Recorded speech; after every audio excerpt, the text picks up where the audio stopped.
இந்த உலகத்தில் பலர் கடவுளை நம்புறதுக்கு முக்கியமான காரணம் அந்த நம்பிக்கை தங்களுக்கு நிம்மதியை, சமாதானத்தை கொடுக்குது அப்படிங்கிறாங்க. இந்த கடவுள் நம்பிக்கை அப்படிங்கிறது தனியாக வர்றதில்லை, அதோடு சேர்ந்து ஒரு மதமும் வந்துடுது. அதனால் பொதுவாக இறை நம்பிக்கை உடையவர்கள் ஒரு குறிப்பிட்ட மதத்தை சேர்ந்தவர்களாகவும் இருக்கிறாங்க. அந்த மதங்களின் அடிப்படையில் தனக்கு என்ன பிரச்சனை வந்தாலும் அதை கர்த்தர் பார்த்துக்குவார், அல்லாஹ்வை மீறி எதுவும் நடக்காது, ஈஸ்வரன் இருக்கும்போது பயமதற்கு, அப்படிலாம் தங்களுடைய தெய்வங்களை நம்பி பலர் சமாதானத்தோடு வாழ்வதாக சொல்கிறாங்க. இப்படி இருக்கும்போது தெய்வ நம்பிக்கை இல்லாத ஒருத்தர் எப்படி இந்த உலகத்தில் சமாதானத்தோடு வாழ முடியும்? இது சிலரின் கேள்வி. அதுவும் சில மாதங்கள் முன்னால் நான் கிறிஸ்தவ மதத்தை விட்டு விலகிறேன் அப்படின்னு சொன்னபோது பலர் என்னிடத்துல கிறிஸ்தவம் உண்மை இல்லைங்கிறீங்களே, அப்படின்னா எந்த கடவுள் உண்மையானவர் அப்படின்னு கேட்டாங்க. இவங்க இப்படி கேட்குறதுக்கு ஒரு காரணம் என்னென்னா, அவங்களுக்கு ஏதாவது ஒரு கடவுள் தேவைப்படுறாரு இந்த உலகத்தில் நிம்மதியாக வாழ்கிறதுக்கு. பலர் கிறிஸ்தவர்களாக இருப்பதற்கு முக்கியமான காரணமே இதுதான். கிறிஸ்தவம் உண்மையாக இல்லையா அப்படிங்கிறதெல்லாம் அவங்களுக்கு தெரியாது. அது தெரியாமலேயே அந்த மதத்தை பலர் பின்பற்றி கொண்டிருப்பதற்கு காரணம் அந்த நம்பிக்கை அவங்களுக்கு மனசில் ஒரு நிம்மதியை கொடுக்குது, அவ்வளவுதான். இதே போல தான் எல்லா மதத்தினரும் அவங்களுடைய கடவுள் நம்பிக்கையின் அடிப்படையில் மனசில் சமாதானத்தோடு இருக்கிறாங்க. அப்போது இந்த கடவுள் இல்லைன்னா அந்த கடவுள், ஏதாவது ஒரு கடவுளை நம்பினால்தான் நிம்மதி என்பது போல் ஆகிவிட்டது. இப்படி இருக்கும்போது தெய்வ நம்பிக்கை இல்லாத ஒருத்தர் எப்படி இந்த உலகத்தில் சமாதானத்தோடு வாழ முடியும்? இது சிலரின் கேள்வி. ஒருவேளை உங்களுக்கு கடவுள் நம்பிக்கை இருக்குது, அதன் காரணமாக நிம்மதியோடு அந்த உலக வாழ்க்கையை வாழ்கிறீங்க அப்படின்னா அந்த நம்பிக்கையை நீங்கள் விட வேண்டியதில்லை. எந்த மதமும் உங்களுக்கு இந்த உலக வாழ்க்கையை சந்தோஷமாக வாழ்கிறதுக்கு உதவுதுன்னா எந்த மதத்தை வேணும்னாலும் நீங்கள் பின்பற்றலாம். அதே நேரத்தில் இறை நம்பிக்கை இல்லை என்றால் நிம்மதி இருக்காது என்று நினைப்பது தவறு.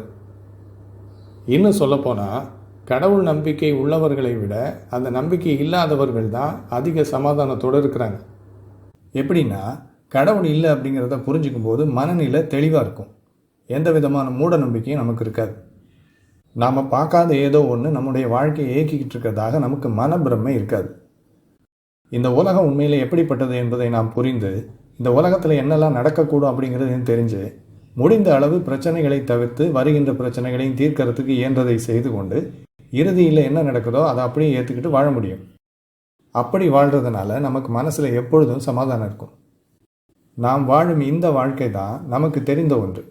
இதை தாண்டி வேறொரு வாழ்க்கை இருக்கிறதாகவும், நம்ம பார்க்காத ஏதோ ஒரு சக்தி நம்முடைய வாழ்க்கையை நடத்திக்கிட்டு இருக்கிறதாகவும், இல்லாத ஒன்று இருக்கிறதா நினச்சிக்கிட்டு நமக்கு வர பிரச்சனைகளுக்கு அது காரணம் அல்லது அது தீர்வு அப்படின்னு நம்புறதுனால உண்மையான சமாதானம் நமக்கு கிடைக்காது.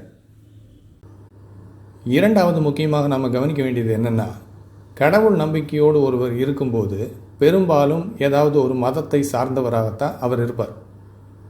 பொதுவாக மதங்கள் மனிதனுக்கு வரும் பிரச்சனைகளுக்கு அவன் செய்த பாவம் காரணம் என்று சொல்கின்றன.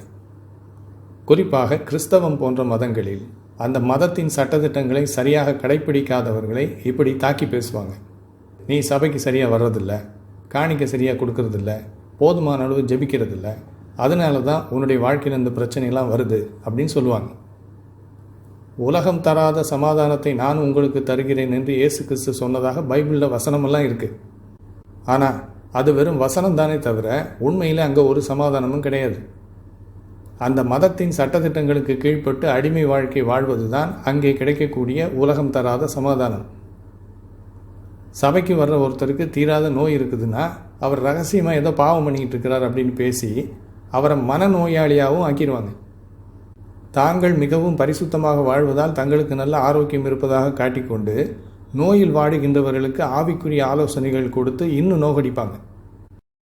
ஆக கடவுள் நம்பிக்கை என்பது பல வகைகளில் சமாதானத்தை கெடுப்பதாகத்தான் இருக்குது. உங்களுக்கு வரும் பிரச்சனைகள் நீங்கள் செய்த பாவத்தால் வந்தவை என்று நீங்கள் நம்பும்போது பிறகு எப்பொழுதுமே மனதில் பயம்தான் இருக்குமே தவிர சமாதானம் இருக்காது.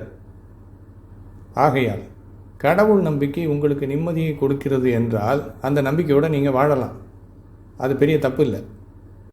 நீங்கள் கோயிலுக்கு போகலாம், சர்ச்சில் போய் உட்காரலாம், மசூதிக்கு போயிட்டு வரலாம். அந்த மதங்கள் உண்மையா பொய்யா அப்படிங்கிறத பற்றியெல்லாம் நீங்கள் ஆராய வேண்டிய அவசியம் இல்லை. ஆனால் எப்பொழுது அந்த கடவுள் நம்பிக்கை ஒரு மதத்தின் கோட்பாடுகளுக்கு உங்களை அடிமையாக்கி, நீ இதை செய்ததால் கடவுள் உன்னை தண்டிக்கிறார், நீ அதை செய்யாததால் அவர் உன்னை ஆசீர்வதிக்கவில்லை என்றெல்லாம் சொல்லி உங்கள் நிம்மதியை கெடுக்கிறதோ, அப்பொழுது அப்படிப்பட்ட கடவுளை நம்புவதை விட கடவுள் நம்பிக்கை இல்லாமல் வாழ்வது அதிக நிம்மதியை தரும் என்பதை நீங்கள் புரிந்து கொள்ள வேண்டும்.